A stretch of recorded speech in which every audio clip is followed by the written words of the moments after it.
Cerita novel Perintah Kaisar Naga bab selanjutnya. Ojo lali subrek, like and comment ya, yuk gasken. Setelah Huo Zhao selesai berbicara, dia melangkah maju dan langsung menuju Chen Ping. Pada saat ini, Chen Ping tengah mengalami kesengsaraan, dan kesengsaraan guntur yang mengerikan terus membombardir Chen Ping.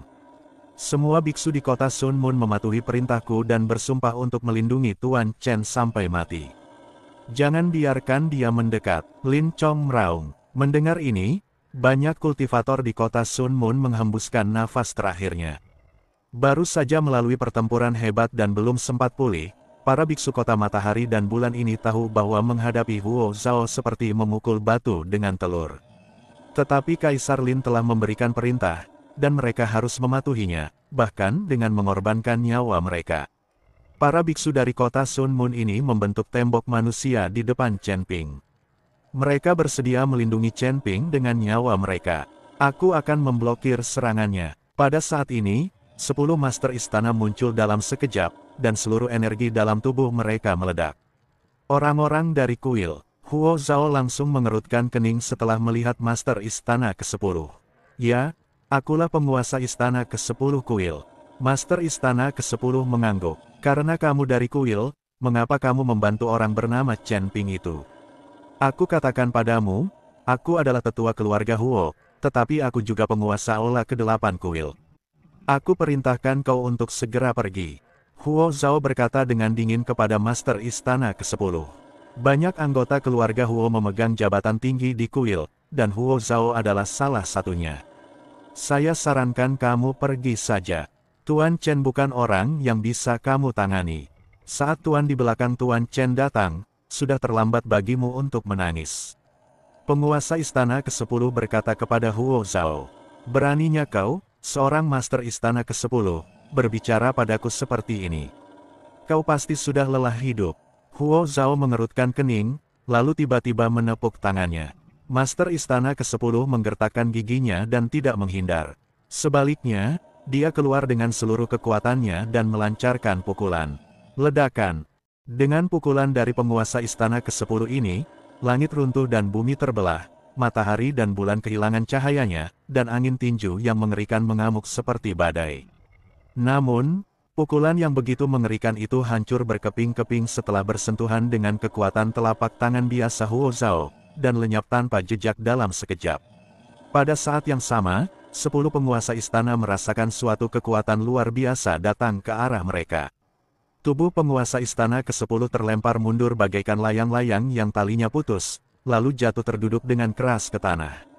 Ayah, melihat ini, Yun Li bergegas untuk memeriksa. Lawan terlalu kuat untuk dihentikan. Master istana ke-10 memuntahkan darah dan wajahnya penuh ketidakberdayaan. Hal ini terjadi ketika lawan tidak dalam wujud aslinya. Kalau lawannya berada dalam wujud aslinya, dia akan hancur menjadi abu hanya dengan satu serangan telapak tangan. Pendeta Tao Huji dan Lin Chong saling berpandangan, wajah mereka penuh dengan ketidakberdayaan. Dari serangan telapak tangan tadi, mereka dapat melihat bahwa kekuatan Huo Zhao luar biasa. Li Chunfeng dan Nan Batian melompat dan berkata, keluarlah dari sini sekarang juga, bocah nakal. Kami akan mengampuni nyawamu. Huo Zhao melirik Li Chunfeng dan Nan Batian, lalu bertanya dengan heran, para kultivator surgawi, apakah kalian berdua terjebak di dunia surgawi ini?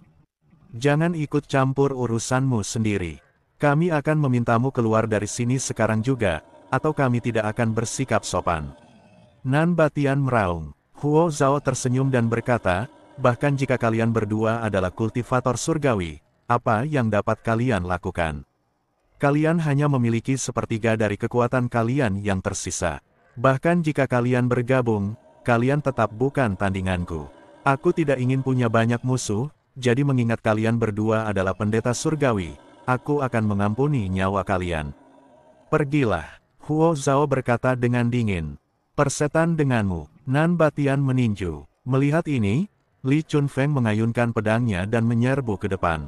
Mereka tidak bisa hanya melihat Huo Zhao menyerang Chen Ping saat ini. Kedua pria itu menyerang Huo Zhao bersama-sama. Melihat ini, Lin Chong dan Taois Wuji juga bergegas maju. Pada saat ini, tidak ada lagi yang namanya menindas yang lemah dengan yang kuat. Mereka semua berada dalam situasi putus asa dan harus bekerja sama untuk menahan Huo Zhao. 4 orang versus Huo Zhao sendirian. Chen Ping masih duduk tegak di tanah, menahan gempuran guntur yang mengerikan itu. Di antara langit dan bumi, selain bencana guntur yang mengerikan, Huo Zhao dan Lin Chong serta 3 orang lainnya juga saling bertarung. Tidak ada satupun dari keempat orang itu yang bisa berbuat apa-apa terhadap Huo Zhao. Sialan, kalau saja aku hanya punya sepertiga kekuatanku yang tersisa, aku pasti sudah membunuhmu sejak lama. Ketika Nan Batian melihat tidak seorang pun dari keempatnya dapat mengalahkan Huo Zhao, dia menjadi sangat marah hingga mulai mengumpat. Kekuatan mereka pada awalnya telah ditekan hingga hanya sedikit yang tersisa, dan setelah pertempuran keras, mereka telah menghabiskan banyak energi spiritual mereka. Bertarung dengan Huo Zhao sekarang jelas terlalu melelahkan.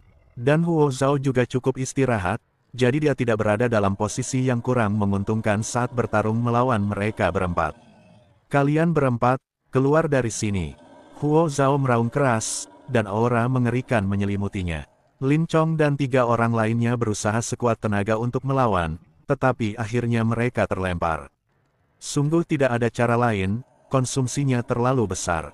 Setelah menjatuhkan Lin Chong dan keempat anak buahnya, Huo Zhao maju ke arah Chen Ping. Banyak kultivator di kota Sun Moon bergegas menuju Huo Zhao tanpa mempedulikan nyawa mereka. Ledakan, ledakan, ledakan. Setiap suara mewakili kematian seorang kultivator dari kota Matahari Bulan. Di depan Huo Zhao, orang-orang ini tidak memiliki kekuatan untuk melawan. Chen Ping, cepatlah menerobos, cepatlah menerobos. Lin Keting memandang Chen Ping dan berdoa dengan cemas. Setelah membunuh lebih dari 10 kultivator dari kota Sun Moon secara berturut-turut, Huo Zhao meninju Chen Ping. Chen Ping tiba-tiba membuka matanya, dan cahaya keemasan meledak di antara langit dan bumi. Awan guntur yang memenuhi seluruh dunia perlahan menghilang. Chen Ping, yang berada di alam Mahayana tingkat ke-6, benar-benar berhasil menembus 2 alam kecil sekaligus. Tetapi saat Chen Ping membuka matanya, aura berbahaya menyelimutinya. Dia bisa merasakan napas kematian. Pukulan Huo Zhao membuat Chen Ping merasa seolah-olah ada gunung yang tak terhitung jumlahnya menekannya, membuatnya tidak bisa bergerak sama sekali. Apakah kita akan duduk saja di sana dan menunggu kematian setelah baru saja membuat terobosan? Chen Ping merasa sangat tidak rela, dan tiba-tiba keluarga naga di dadanya berkelebat, dan kekuatan 3 suku di tubuhnya terus melonjak keluar. Pada saat yang sama, tubuh emas yang tidak bisa dihancurkan melilit tubuh Chen Ping. Ledakan, pukulan ini langsung mengalahkan tubuh emas Chen Ping yang tidak bisa dihancurkan, dan pada saat yang sama kekuatan ketiga suku juga ditekan. Chen Ping terdorong mundur 100 mil. Chen Ping, Tuan Chen, semua orang berteriak kaget. Sosok Chen Ping menghilang, dan sudut mulut Huo Zhao melengkung. Seorang kultivator Mahayana biasa dapat dibunuh hanya dengan 1 pukulan. Bagaimanapun juga, Huo Zhao adalah seorang yang abadi. Meski yang dipanggil bukan tubuh aslinya, dia tetap bukan sesuatu yang bisa dilawan oleh seorang kultivator Mahayana. Tetapi ketika Huo Zhao tengah merasa bangga, seberkas cahaya keemasan melesat ke arahnya. Ketika cahaya keemasan itu berhenti, semua orang menyadari bahwa itu adalah Chen Ping. Chen Ping terlempar ratusan mil jauhnya, tetapi dia tidak terluka parah. Hal ini membuat wajah Huo Zhao penuh dengan keterkejutan. Chen Ping melirik mayat para biksu kota Matahari dan Bulan di tanah, matanya dipenuhi dengan niat membunuh. Apakah kamu membunuh semua orang ini? Chen Ping bertanya. Tidak buruk. Huo Zhao mengangguk. Chen Ping melihat para biksu dari kota Matahari Bulan yang mati untuk melindunginya, dan tiba-tiba menjadi gila. Aku ingin kamu mati. Chen Ping meraung, kekuatan 3 klan, kekuatan naga, roh jahat pola Dao. Seluruh kekuatan mengalir ke pedang pembunuh naga. Chen Ping mencengkeram pedang pembunuh naga dengan kedua tangan dan menebasnya dengan ganas ke arah Huo Zhao. Ledakan, ketika pedang itu ditebas, terdengar suara dengungan tajam. Huo Zhao mencibir dan melayangkan pukulan. Cahaya pedang yang tak terhitung jumlahnya hancur, dan Chen Ping terlempar ke belakang lagi. Meskipun Chen Ping secara langsung meningkatkan 2 alam, masih ada kesenjangan besar antara dia dan Huo Zhao. Chen Ping melepaskan pedang pembunuh naga dan memegang busur Raja Dewa di tangannya. Menarik tali busur, Roh jahat dari segala penjuru langsung mengalir ke busur Raja Dewa. Pada saat yang sama, seekor naga emas perlahan muncul di punggung Chen Ping, dan tekanan darah yang mengerikan mulai menyebar di tempat Wuwang. Semua orang merasakan tekanan naga emas, dan wajah mereka berubah lagi dan lagi. Melihat pemandangan ini, alis Huo Zhao tiba-tiba mengernyit, dan dia menatap Chen Ping, sangat terkejut. Tekanan darah dari kata-kata ini benar-benar mengerikan. Pada saat ini, perasaan tidak enak muncul dalam hati Huo Zhao. Chen Ping ini sama sekali bukan seorang kultivator manusia. Darah naga emas di tubuhnya sungguh mengerikan. Siapakah sebenarnya orang ini? Huo Zhao memandang Huo Zhenfeng yang tidak jauh dan bertanya. Jika keluarga Huo memprovokasi seseorang dengan status dan latar belakang, itu akan membawa bencana bagi keluarga Huo. Penatua, Chen Ping ini hanyalah seorang kultivator biasa. Dia menghancurkan 10 istana kuil ilahi dan menaklukkan 10 penguasa istana. Dia juga memiliki dendam terhadap kuil ilahi. Setelah Huo Zhenfeng tahu bahwa Huo Zhao adalah penguasa kuil ke-8, dia juga mulai berbicara tentang Chen Ping yang mengikuti kuil. Huo Zhao mengerutkan kening saat mendengar ini. Sepertinya tidak ada cara yang dapat dilakukannya untuk mengatasinya.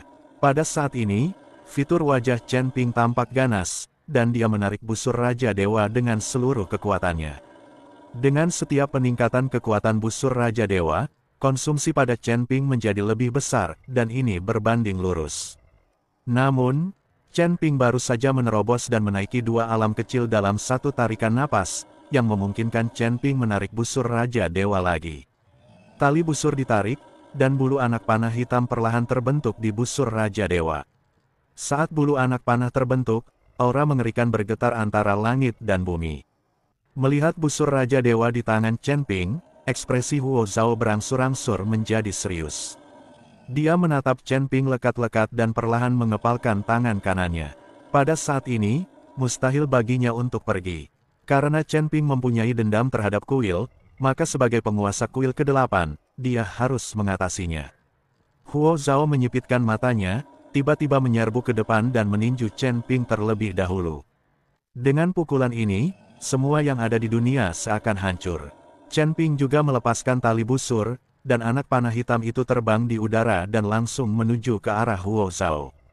Tak satu pun dari mereka mengelak. Ini pertarungan yang sulit. Ledakan. Dengan suara keras, seluruh negeri Wuwang terpelintir dan tampak seperti akan runtuh sewaktu-waktu. Chen Ping mundur puluhan mil, memuntahkan darah dari mulutnya, dan tubuhnya mulai retak. Dan kali ini Huo Zhao juga dipukul mundur, dan tubuhnya menjadi lebih ilusi. Huo Zhao menatap Chen Ping dengan tak percaya. Kekuatan anak panah tadi benar-benar membuatnya merasa takut. Anda harus tahu bahwa dia abadi. Sekalipun itu bukan tubuh aslinya, sangat mudah baginya untuk menghancurkan seorang kultivator Mahayana. Namun kini, dia benar-benar dikalahkan oleh seorang kultivator Mahayana. Terlebih lagi, dia gagal membunuh Chen Ping setelah beberapa gerakan. Yang lebih penting adalah garis keturunan Chen Ping menjadi semakin menakutkan, dan tidak ada cara untuk menghapusnya. Huo Zhao merasa bahwa Chen Ping semakin tidak normal. Nak, biarkan aku membantumu. Jika aku tidak merasukimu, kau akan benar-benar mati. Melihat ini, Raja Iblis Ciyun tidak punya pilihan selain merasuki tubuhnya untuk membantu. Kalau tidak, bagaimana kalau Tuan Si tidak datang dan Chen Ping benar-benar dipukuli sampai mati? Oke, Chen Ping mengangguk, senior, Anda dapat melakukan apapun yang Anda inginkan. Paling buruk, saya akan menyerahkan tubuh fisik saya. Chen Ping juga sangat marah. Begitu banyak pendeta dari kota matahari bulan mati demi aku, balas dendam ini harus dibalaskan. Kejam sekali, Raja Iblis Ciyun tercengang. Kamu harus membunuh orang ini, kalau tidak semua biksu di kota matahari bulan akan mati sia-sia. Kata Chen Ping, jangan khawatir, si idiot ini hanya makhluk abadi kecil, dan dia bahkan belum menjadi makhluk abadi yang sebenarnya, tidak ada yang perlu dikhawatirkan. Raja Iblis Ciyun menjilat bibirnya dan berkata, sudah lama sejak terakhir kali dia berolahraga, dan Raja Iblis Ciyun mulai tidak sabar. Senior, ayo, kesadaran spiritual Chen Ping memasuki tubuhnya, memungkinkan Raja Iblis Awan Merah mengambil alih tubuhnya. Ledakan, tubuh Chen Ping tiba-tiba meledak dengan energi iblis, dan seluruh temperamennya berubah drastis. Huo Zhao memandang Chen Ping, yang tiba-tiba tampak seperti orang yang berbeda, dan tidak bisa menahan diri untuk tidak mengerutkan kening. "Apa yang kau lihat? Kemarilah, sampah kecil." Chen Ping melambai ke arah Huo Zhao. Huo Zhao tertegun dan menatap Chen Ping, "Beraninya kau mengatakan itu padaku? Kau mencari kematian." Setelah berkata demikian, Huo Zhao melangkah maju lalu melayangkan pukulan. Melihat ini, Chen Ping juga melayangkan pukulan tanpa menggunakan busur Raja Dewa. Ledakan, dua cahaya tinju yang sangat berbeda tiba-tiba meledak dan saling bertabrakan dengan hebat. Tinju saling beradu dan langit serta bumi menjadi kacau. Kalau saja tidak ada tangga menuju surga yang menopangnya, tanah hampa itu sudah runtuh sejak lama. "Siapa kamu?" Huo Zhao menatap Chen Ping dengan kaget. Dia hanya menghadapi Chen Ping dengan perlawanan yang kuat, tetapi Chen Ping menerimanya tanpa cedera. "Ini sungguh keterlaluan. Aku adalah leluhurmu." Setelah Chen Ping selesai berbicara, dia melayangkan pukulan. Chen Ping benar-benar mengambil inisiatif untuk menyerang. Ini terlalu banyak. Huo Zhao juga menjadi cemas. Bagaimana mungkin dia memalingkan mukanya ketika dimarahi oleh seorang kultivator Mahayana? Setelah berkata demikian, Huo Zhao pun melayangkan pukulan. Keduanya kembali ke alam, tidak menggunakan senjata, hanya mengandalkan kekuatan murni untuk bertarung langsung. Ledakan, dengan satu pukulan, seluruh tanah Huoang terdistorsi, dan sosok Chen Ping dan Huo Zhao menghilang, seolah-olah mereka terjebak dalam kehampaan yang terdistorsi. Semua orang menatap kosong, dan tidak bisa merasakan kehadiran Chen Ping dan Huo Zhao. Lin Chong dan yang lainnya mulai khawatir. Meskipun Chen Ping telah naik 2 tingkat, dia masih jauh di belakang Huo Zhao. Tuan Muda Ming juga melihat ke dalam kehampaan, alisnya berkerut, dan wajahnya tampak tidak terlalu syok. "Tuan Huo, tetua keluargamu ini bahkan tidak bisa mengalahkan Chen Ping yang berada di alam Mahayana, kan?" Qian Xiaohan bertanya pada Huo Zhenfeng. "Bagaimana mungkin? Keturunan langsung keluarga Huo semuanya ada di surga, mereka semua abadi, bagaimana mungkin mereka tidak bisa mengalahkan Chen Ping?" Huo Zhenfeng menggelengkan kepalanya. Dia tidak percaya bahwa para dewa di surga tidak dapat mengalahkan Chen Ping, seorang kultivator Mahayana. Itu terlalu keterlaluan. Namun kini tak seorang pun dapat menemukan sosok Chen Ping dan Huo Zhao, bahkan nafas mereka pun tak dapat dirasakan. Tidak seorang pun tahu di mana mereka berdua bertarung melalui kekosongan yang terdistorsi. "Tuan Qian, apakah Anda punya pembantu?" Tuan Muda Ming bertanya pada Qian Xiaohan. Keluarga Huo menggunakan token itu untuk memanggil para tetua, sekarang giliran keluarga Qian. "Saya bisa." Setelah Qian Xiaohan selesai berbicara, dia menjepit jarinya dan bentuk Bagua perlahan muncul di antara langit dan bumi. Semua orang mendongak dan mendapati bahwa dari bentuk Bagua, seorang pria kekar berpakaian tebal perlahan berjalan keluar sambil membawa palu meteor di tangannya. Pria besar itu tingginya 100 meter, seperti gunung kecil. Setelah pria besar itu muncul, setiap langkah yang diambilnya membuat langit dan bumi bergetar. Semua orang tercengang saat melihat pemandangan ini. "Siapa yang memanggilku?" Pria besar itu menundukkan kepalanya dan melihat sekeliling dan berkata, "Tuan Pelindung, aku adalah pemimpin Qianmen. Aku memanggilmu karena Qianmen sedang dalam masalah." Qian Xiaohan bergegas maju dan berkata dengan hormat. Penjaga itu melirik Qian Xiaohan dan mengangguk, dia benar-benar tahu cara menyimpulkan Dao. "Itu benar, katakan padaku siapa dia dan aku akan menghancurkannya." Suara penjaga itu bagaikan guntur dan dia memandang semua orang dengan jijik. "Dia orang bernama Chen Ping. Kalau dia muncul, tolong pukul dia sampai mati." Qian Xiaohan berkata, "Tidak masalah." Penjaga itu mengangguk, "Karena aku berjanji untuk melindungi Qianmen selama 3000 tahun, aku pasti akan melakukannya." Pada saat ini, Li Chunfeng menatap Nan Batian dan berkata, "Batian, kamu juga sudah tumbuh besar. Jika kamu berkelahi dengan seorang pria dan membandingkan ukuran tubuhmu dengannya, kamu akan membuatnya takut setengah mati. Jangan khawatir, aku akan istirahat dan memakan beberapa batu peri." Nan Batian terus menyerap batu peri dan memulihkan kekuatannya. Setelah pulih sepenuhnya, ia dapat tumbuh setinggi 100 meter dan tidak akan takut sama sekali pada makhluk besar ini.